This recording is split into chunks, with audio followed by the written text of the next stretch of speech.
লাশ শরমের মাথা খায় মোর দিকে কেমন দেহ ড্যাব ড্যাব করে তাকায় রয়েছে। এক সের লজ্জা শরম কিছুই নাই বুঝছেন। লজ্জা শরম থাকলে কি মোর দিকে ড্যাব ড্যাব করে তাকায় থাকে? তুই যতই তাকায় থাকস না আজকে তোর লবণ মরিচ হলুদ দিয়ে কিন্তু মুই রান্না হইরেই সারমু বুঝছ। তো মুই এইখানে তো আজকে একসের মজা দুগা মাছ লয়ে লইছে বুঝছেন। মাছগুলা হয়েছে পোম্বা মাছ। পোম্বা মাছ যে কত ধরনের আছে তার কি কমো বুঝছেন। সাদা পোম্বা মাছ আছে, লাল পোম্বা মাছ আছে, আর শরীরে সারা শরীরে চক্কর চক্কর দাগেরও পোম্বা মাছ আছে বুঝছেন। তো মাছের কোনো শেষ নেই, মাছের ডিজাইনেরও কোনো শেষ নেই। মুই এখানে ৩ পোম্বা মাছ লয়ে লইছি। পোম্বা মাছগুলো মোর দেখে আমার ঢেলা ঢেলা করে তাকায় রয়েছে বুঝছেন। একটু লাজ শরম নাই, লাজ শরমের মাথাকে মোর দিকে ডাগর ডাগর করে চায় রয়েছে বুঝছেন। তো মুই আবার এই ডাগর ডাগর লাজ শরমের মাথার ভিতরে একদম হলদি মরিচ লবণ মাইখে একদম একদম একসের মোর যে একদম পিয়ারের একটা তাওয়া আছে কালা কুচকুচে, সেই তাওয়ার ভিতরে তেল দিয়ে ভাজতে দিয়ে লইছে বুঝছেন। মোর কিন্তু এই তাওয়াটা বেমালায়া প্রিয় বুঝছেন। মোর সংসারের প্রথম লাইফের মোর এই তাওয়া গো। মোর সংসারে যে কয়দিন মোর তাওয়া কিন্তু হে কয়দিন, কিন্তু সংসার জীবনে প্রথম জিনিস কিন্তু ত্যাগ করতে মায়া কিন্তু ছাড়তে বেমালায় কষ্ট লাগে বুঝছেন। তো মাছগুলোর লাশ শরমের মাথায় হলুদ মরিচ দিয়ে মাইকে ভালো করে এক সাইডে বাইজে লইছে বুঝছেন। তারপরে মই কড়াইয়ের ভিতরে কিছুক্ষণ তেল দিয়ে তার ভিতরে এক সাইডে পেঁয়াজ দিয়ে একদম টেহা টেহা করে একদম খুন্তি দিয়ে লাড়াচাড়া দিয়ে বাইজে লম বুঝছেন। পেঁয়াজ একদম মই কিন্তু ভাজা হয়ে গেছে। মুই এখন এর ভিতরে কিছু হলদি মরিচ আদা বাটা এবং রসুন বাটা দিয়ে দিলাম বুঝছেন।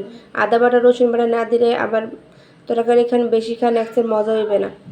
তো মুই তো একগো দিয়ে ভালো করেই করবো। পোম্বা মাছ কারা কারা পছন্দ করেন বলেন তো দেখি। পোম্বা মাছ খাইতে কিন্তু একসেরই মজা, সাগরের মাছ নদীর মাছ বোঝেন কাটা তেমন নাই। পোয়া পান খাইতেও কিন্তু একসের ভালো পায়। তো আপনারা কারা কারা ভালো পান মোর লগে একটু কমেন্ট করে শেয়ার করে বলেন তো যে আপনারা এই পোম্বা মাছ ভালো খান। তো পোম্বা মাছ যতই ভালো করে রান্ধান না কেন সব মাছের শরীর থেকে কি কেমন যেমন জানি একটা শরীরের গন্ধ আছে বুঝছেন। হেগো তাড়াইতে হলে আপনারা কিন্তু ময় মশলাগুলো ভালো করে একসাথে সুন্দর করে কষাইতে হইবে, নাহলে কিন্তু আপনি মাছ খাই একদিন বেমালা মজা পাইবেন না বুঝছেন।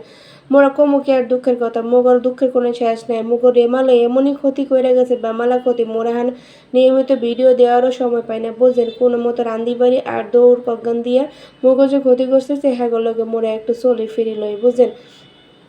মোগলেকে আপনারা কিন্তু দেখছেন বেমালা দোয়া করেন। আর যে সমস্ত মানুষেরা রিমালের ক্ষতিতে একদম বিধ্বস্ত হয়ে গেছে, ঘর বাড়ি সব কিছু চলে গেছে, তাদের জন্য দোয়া করেন আল্লাহ যেন তাদেরকে ধৈর্য ধারণ করা তৌফিক দান করেন বুঝছেন। আর কি আর কুমার আপনাদের যার যেরকম সামর্থ্য আছে আপনারা অবশ্যই ক্ষতিগ্রস্ত মানুষদের সাহায্য করেন বুঝছেন। তো মুই তো মাছ রান্না করার জন্য সব ময় মশলা কিন্তু একসের কষাই লইছে বুঝছেন। তো মুই এখন এর ভিতরে পানি দিয়ে দেবো। ময় মশলা বলতে হলদি মরিচ জিরা সবই দিয়ে দিয়েছে বুঝছেন। আদা রসুন তো আগেই কষাই লইছি। তারপর মুই এইখানে কিছুক্ষণ পানি দিয়ে লইছে বুঝছেন। পানি দিয়ে এখন যে মাছগুলো আছে সেই মাছগুলো দিয়ে সুন্দর করে একদম পোড়া পোড়া করে এলো।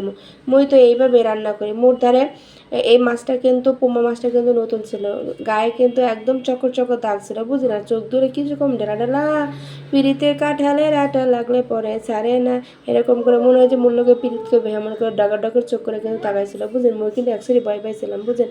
ভয় তাড়ানোর জন্য কিন্তু কিন্তু লবণ মরিচ ওদিকে মাইকে সুন্দর করে ভাইজা সুন্দর করে মচমচা করে টেহা টেহা করে কিন্তু রান্না করে নিয়েছি। মোর কিন্তু রান্নাটা দেখছেন কি সুন্দর ফাইন রয়েছে।